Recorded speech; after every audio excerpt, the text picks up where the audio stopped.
કેમ છો સ્ટુડન્ટ્સ બધા? સો આપણે હવે નેક્સ્ટ પોઈન્ટ પેજ નંબર 11 ઉપર સ્ટાર્ટ કરવાનો છે. લાસ્ટ સેશનમાં આપણે ઓડિટ ઓફ ડિબેન્ચર્સ એ જે ટોપિક હતો એ આપણે સ્ટાર્ટ કર્યો હતો અને એમાં ડિબેન્ચર રિડેમ્પશન રિઝર્વ એકાઉન્ટના જેટલા પોઈન્ટ્સ હતા એ બધા આપણે કમ્પ્લીટ થઈ ગયા છે. એટલે સેકન્ડ જે તમારો પોઈન્ટ છે, હેડિંગ આપ્યું છે પેજ નંબર 11 ઉપર, ઇશ્યુ ઓફ ડિબેન્ચર્સ, ત્યાંથી આપણે સ્ટાર્ટ કરવાનું છે. જોવો છે શું છે point. Debentures may be issued either at par means nominal value ઉપર, either at premium or either at discount. When these are issued at premium, the amount of premium collected should be credited to which account? Premium on debenture account. Since it would be a capital profit, the balance to the credit of this account subsequently should be transferred to which account? That is capital reserve account. Clear? એટલે debentures તમે premium ઉપર, જેવી રીતે shares પણ આપણે premium ઉપર issue કરી શકીએ છીએ, એટ પાર ઉપર કરી શકીએ છીએ, ડિસ્કાઉન્ટ ઉપર જનરલી નથી કરી શકતા, બટ કન્ડિશન્સ ફોલો કરો તો તમે ડિસ્કાઉન્ટ ઉપર ઇશ્યુ કરી શકો છો. બટ ડિબેન્ચર્સમાં એવું નથી. Debentures at premium, at discount, at par તમે કરી શકો છો. જે પ્રીમિયમ તમે કલેક્ટ કરો એને ડિબેન્ચર રિડેમ્પશન પ્રીમિયમ ઓન ડિબેન્ચર એકાઉન્ટમાં ક્રેડિટ કરવાનું અને એ એકાઉન્ટનું જે પણ ક્રેડિટ ટોટલ છે એ તમારે ટ્રાન્સફર કરવાનું છે કેપિટલ રિઝર્વ એકાઉન્ટમાં, because it is a capital profit. Clear? જે તમે પ્રીમિયમ કલેક્ટ કરો છો ડિબેન્ચર ઉપર, it is which type of profit? It is a capital profit, એટલે એને તમારે ટ્રાન્સફર કરવાનું છે કેપિટલ રિઝર્વ એકાઉન્ટમાં. પછી next, where debentures have been issued at discount, the amount of discount should be debited to the discount on debentures account so that debenture account is credited with the full nominal value of the debentures. The balance in this account shall appear in balance sheet until it is written off. So usually the debentures will continue to stand in the books of the company, where however the debentures are irredeemable, the amount of the discount should be written off over a period of time. એટલે જો redeemable હશે તો જેટલા યર્સમાં તમારે redeem કરવાના છે એટલા યર્સમાં જે એનું ડિસ્કાઉન્ટ છે તમારે રાઇટ ઓફ કરતું જવાનું. ફોર એક્ઝામ્પલ કે 10 years રિડીમેબલ ડિબેન્ચર્સ, તો જે ડિસ્કાઉન્ટની અમાઉન્ટ છે 10 yearsમાં રાઇટ ઓફ કરવાની. ક્લિયર? એટલે રાઇટ ઓફ તમારે કરવી પડશે ડિસ્કાઉન્ટની અમાઉન્ટ. બેલેન્સ શીટમાં એ વસ્તુ તમારે શો કરવી પડશે. બટ જો ઇરિડીમેબલ ડિબેન્ચર હશે તો તમારે એક રિઝનેબલ ટાઈમ પિરિયડ નક્કી કરી લેવાનો અને રિઝનેબલ ટાઈમ પિરિયડમાં એ જે ડિસ્કાઉન્ટની અમાઉન્ટ છે તમારે રાઇટ ઓફ કરતી જવાની. એવરી યર થોડી થોડી અમાઉન્ટ તમારે રાઇટ ઓફ કરતી જવાની. ક્લિયર? પછી થર્ડ નંબર હેડિંગ છે રિડેમ્પશન ઓફ ડિબેન્ચર્સ એટ પ્રીમિયમ. જે તમે પ્રીમિયમ ઉપર ડિબેન્ચર્સ ઇશ્યુ કર્યા હતા એનું રિડેમ્પશન કરો તો what are the points to be considered? The provision for premium payable on redemption of debentures may be made in either of the following two ways. એટલે બે પોઈન્ટ્સ આપ્યા છે. ફર્સ્ટ પ્રોવિઝન છે the total amount of premium payable on redemption will be debited to the account denominated as loss on issue of debentures. એટલે જો તમારે રિડેમ્પશન જે ડિબેન્ચર્સનું કરવાનું છે એટ પ્રીમિયમ કરવાનું છે તો કયો એકાઉન્ટ ડેબિટ કરવાનો છે? Loss on issue of debentures એ એકાઉન્ટ ડેબિટ કરવાનો છે. એન્ડ ક્રેડિટ એકાઉન્ટ કરવાનો છે premium payable on redemption of debentures account. The debit balance in the first mentioned account એટલે loss on issue of debentures shall be carried forward till it is written off, while the later account એટલે premium payable on redemption of debenture account would be closed on payment of the premium on redemption of debenture. એટલે જે loss on issue of debentures એ જે account છે એનું debit amount જે પણ છે, debit જે ટોટલ છે એ તમારે એવરી યર રાઇટ ઓફ કરતું જવાનું. ક્લિયર? અને જે premium payable on redemption of debenture account છે એ એકાઉન્ટ તમારું ક્લોઝ થઈ જશે at the time of redemption of the debentures on premium. એ એકાઉન્ટ તમારું ક્લોઝ થઈ જશે because you have already paid the premium on redemption of debentures. But જે લોસ ઓન ઇશ્યુ વાળું એકાઉન્ટ છે એ એવરી યર એ અમાઉન્ટ તમારે થોડી થોડી રાઇટ ઓફ કરતી જવાની. નેક્સ્ટ પોઈન્ટ છે the fact that the debentures will have to be redeemed at premium may be disclosed by way of note in the balance sheet along with the date of redemption, and as and when redemption is made, the amount paid as a premium should be debited to the premium on redemption of debentures account. જે ઉપર પણ લખ્યું છે. પણ આમાં extra point શું છે કે જો તમે redemption of debentures at premium કરવાના હો તો બેલેન્સ શીટની નીચે નોટના ફોર્મમાં તમારે એ ઇન્ફોર્મેશન આપી દેવાની. એટલે જ્યારે પણ શેર હોલ્ડર્સ બેલેન્સ શીટ છે એ બધું રીડ કરતા હોય તો એ લોકોને ખ્યાલ આવે કે આ ડેટ ઉપર આટલા નંબર ઓફ શેર્સ આટલા ડિબેન્ચર્સ રિડેમ્પશન કંપની કરશે અને એ પણ ઓન પ્રીમિયમ રિડેમ્પશન કરશે. એ લોકોને ઇન્ફોર્મેશન ઇમિડિયેટલી નોટના ફોર્મમાં મળી જાય. ક્લિયર?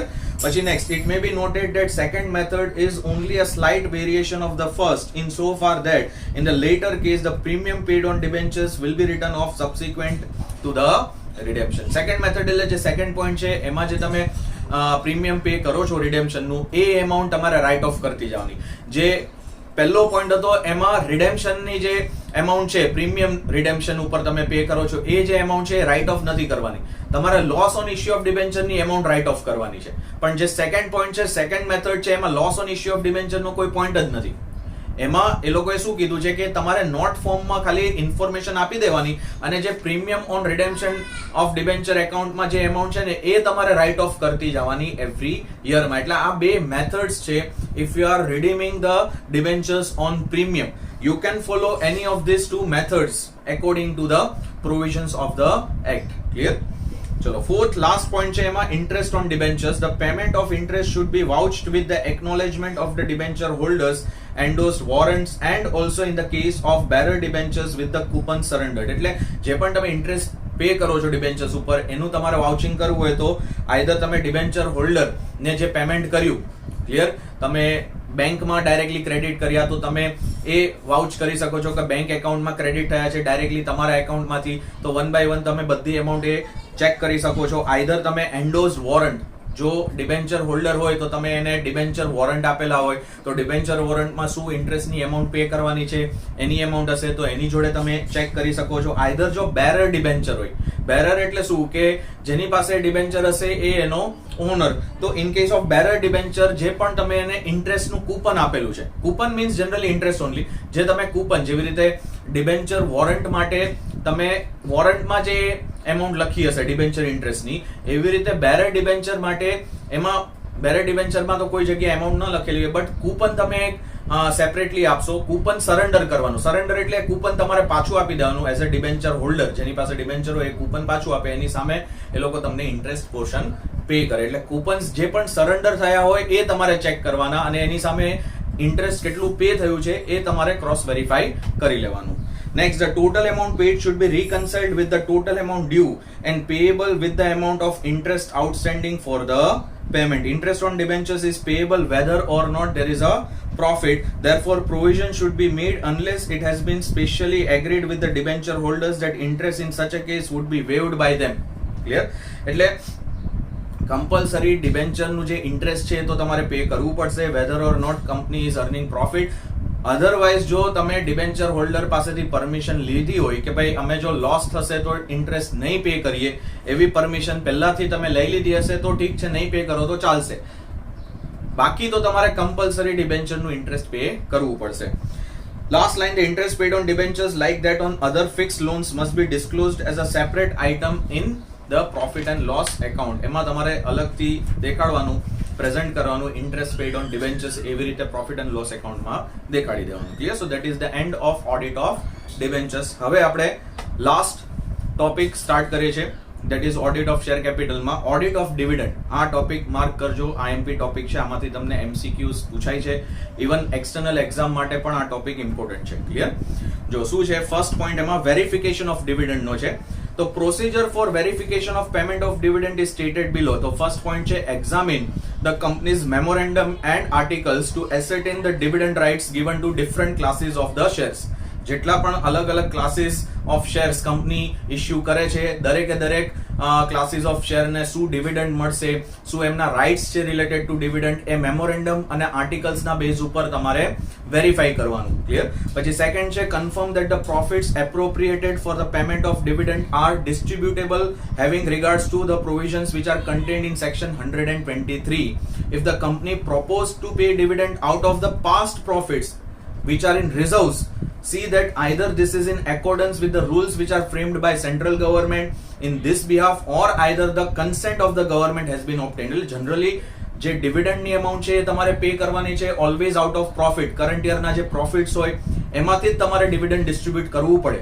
બટ ઇન કેસ જો કંપનીને કરંટ યરમાં પ્રોફિટ્સ ન થયા હોય પણ એ લોકોને પાસ્ટ યરના પ્રોફિટ્સ જે એ લોકોએ રિઝર્વમાં ટ્રાન્સફર કર્યા હતા એ એમાઉન્ટમાંથી ડિવિડન્ડ ડિસ્ટ્રીબ્યુટ કરવું હોય તો કમ્પલસરી કંપનીએ સેન્ટ્રલ ગવર્મેન્ટના રૂલ્સ ફોલો કરવા પડે, આઈધર સેન્ટ્રલ ગવર્મેન્ટની પરમિશન લેવી પડે, તો જ એ લોકો પાસ્ટ યરના પ્રોફિટ્સ જે રિઝર્વમાં એ લોકોએ ટ્રાન્સફર કર્યા હતા એ એમાઉન્ટમાંથી ડિવિડન્ડ પે કરી શકે.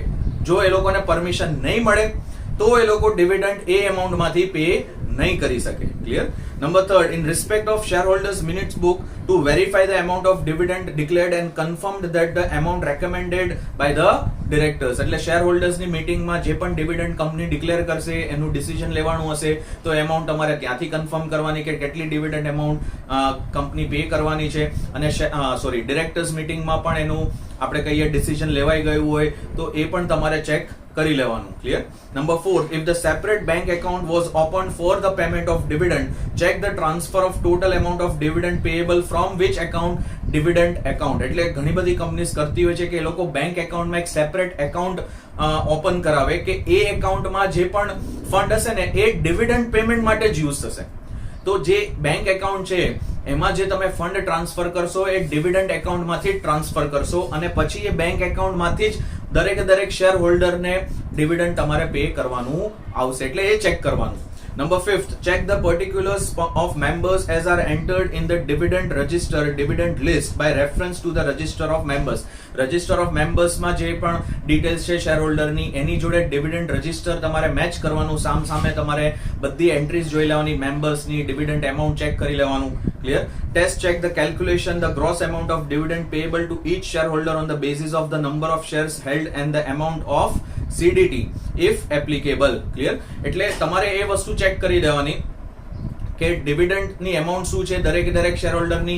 આપણે કહીએ ને કે વન ટાઈપ ઓફ સેમ્પલિંગ જોઈ લેવા, સેમ્પલ બેઝ ઉપર કે બધા શેર હોલ્ડર ની અમાઉન્ટ તમારે કેલ્ક્યુલેટ કરીને નહીં જોવાની પણ એકાદ બે તમારે શેર હોલ્ડર ની અમાઉન્ટ કેલ્ક્યુલેટ કરીને જોઈ લેવાની. એના ઉપર ડિવિડન્ડ ડિસ્ટ્રીબ્યુશન ટેક્સ કેટલો કંપનીએ પે કરવાનો છે, કોર્પોરેટ ડિવિડન્ડ ટેક્સ, તો એ બધું તમારે ચેક કરી લેવાનું.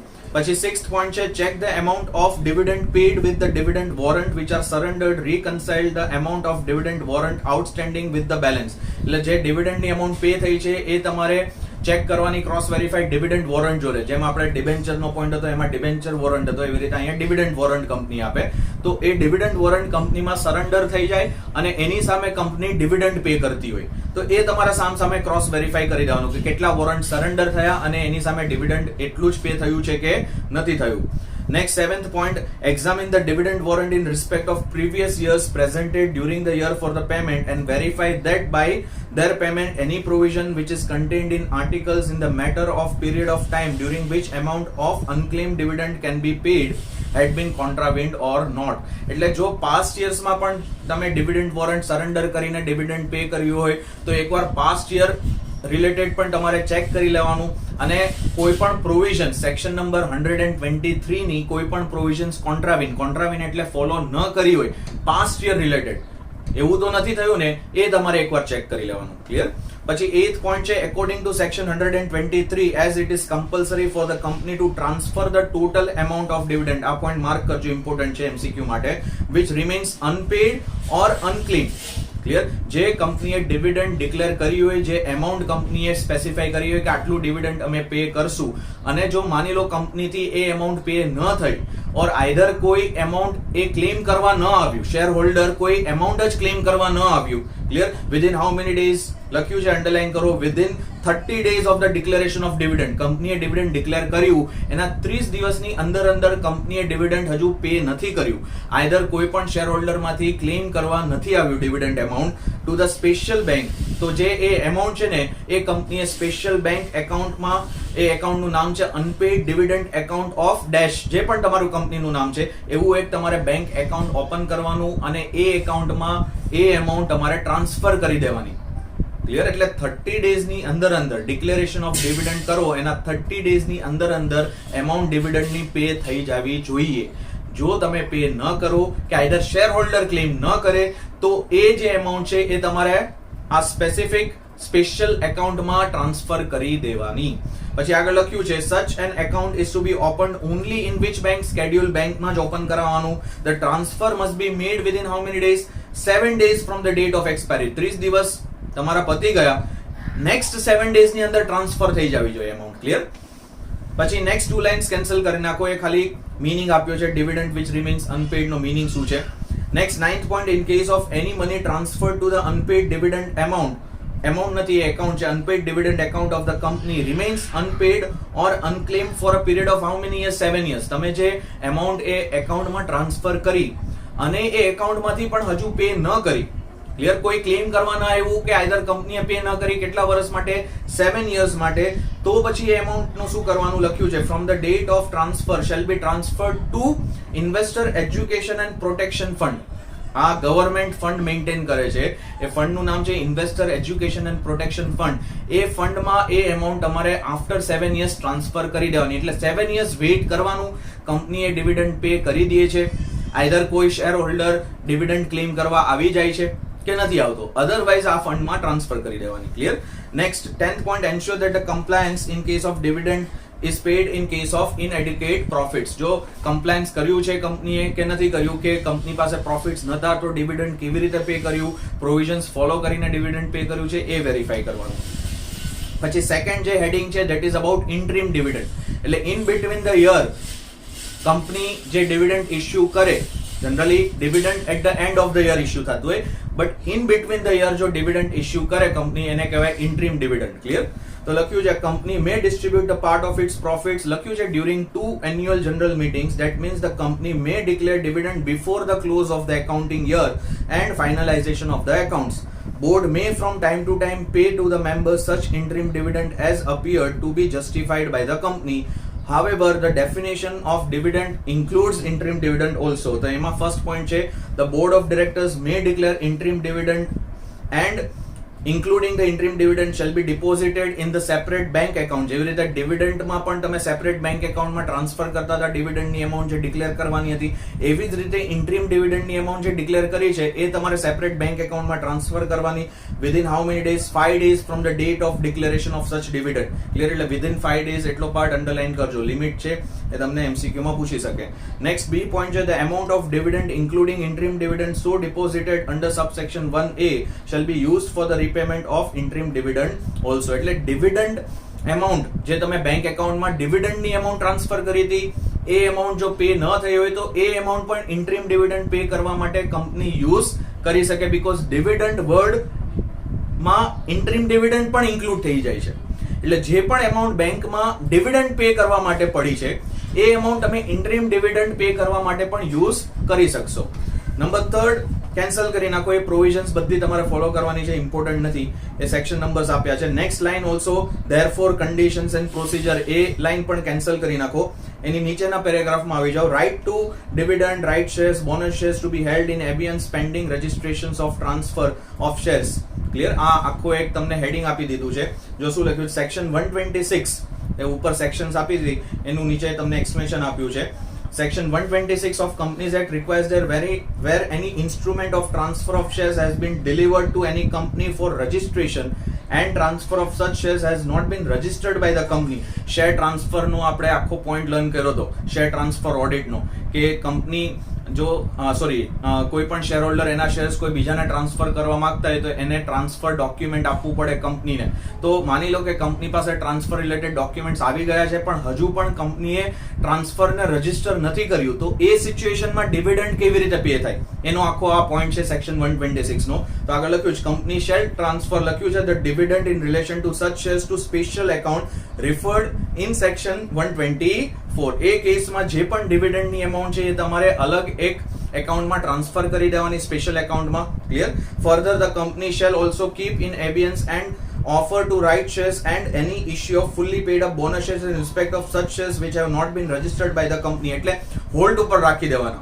ક્લિયર? જે પણ શેર ટ્રાન્સફર થવાના છે એના રિલેટેડ જો કંપની કોઈ રાઇટ શેર્સ ઇશ્યુ કરવાની છે કે બોનસ શેર્સ ઇશ્યુ કરવાની છે તો એ જે રાઇટ છે એ હોલ્ડ ઉપર, એબિયન્સ means they will put it on hold. Clear? However, the company may transfer the dividend in case it has been authorized by registered holder of such shares in writing to pay such dividend to transferee. But જો company પાસે in writing authorisation ટ્રાન્સફરરે આપી દીધું છે કે ભાઈ dividend amount તમે ટ્રાન્સફરીને આપી દો, તો પછી કંપની ડિવિડન્ડ એમાઉન્ટ ટ્રાન્સફરીને આપી દેશે. અધરવાઇઝ કંપની વેઇટ કરશે જ્યાં સુધી એ ટ્રાન્સફર રજીસ્ટર નથી થતું ત્યાં સુધી. એકવાર ટ્રાન્સફર રજીસ્ટર થશે એટલે ડિવિડન્ડ એમાઉન્ટ પણ કંપની ટ્રાન્સફરીને આપશે, રાઇટ શેર્સ જે ઇશ્યુ કર્યા હશે એ પણ ટ્રાન્સફરીને મળી જશે, બોનસ શેર્સ જો ઇશ્યુ કર્યા હશે એ પણ ટ્રાન્સફરીને કંપની આપી દેશે, but only after registration of transfer. Clear? પછી આગળ લખ્યું છે penalty for failure to distribute the dividend within the prescribe period that is 30 days, જે આપણે ઉપર પોઈન્ટ લર્ન કર્યો, has been made quite stiff. Stiff એટલે strict છે, by prescribing the imprisonment for 2 years. એટલે જે ડિરેક્ટર હોય કંપનીનો એને 2 વર્ષની જેલ થઈ શકે જો ઓન ટાઈમ તમે ડિવિડન્ડ પે ન કર્યું હોય તો. ₹1000 એવરી ડે ની પેનલ્ટી લાગે છે, for which default continues and as also liability to pay simple interest at the rate of 18% per annum સાથે તમારે એમાઉન્ટ પે કરવી પડે. જેટલો ટાઈમ તમે ડિવિડન્ડ નહીં પે કર્યું એટલા ટાઈમ સુધી ₹1000 per day plus interest at the rate of 18% per annum A monetary penalty લાગે અને ઇમ્પ્રિઝનમેન્ટ 2 વર્ષની લાગશે ડિરેક્ટરને. Clear? So that is the penalty if you are not paying dividend within the time એટલે within 30 days. Clear? So that is the end of the topic number 1, audit of share capital unit number 2 નો. હવે જે second topic છે investigation, એ ખાલી 6 pages નો topic છે. હવે આપણે next session થી start કરશું. ચલો મળીએ નેક્સ્ટ સેશનમાં. આવજો બધા, સાચવજો.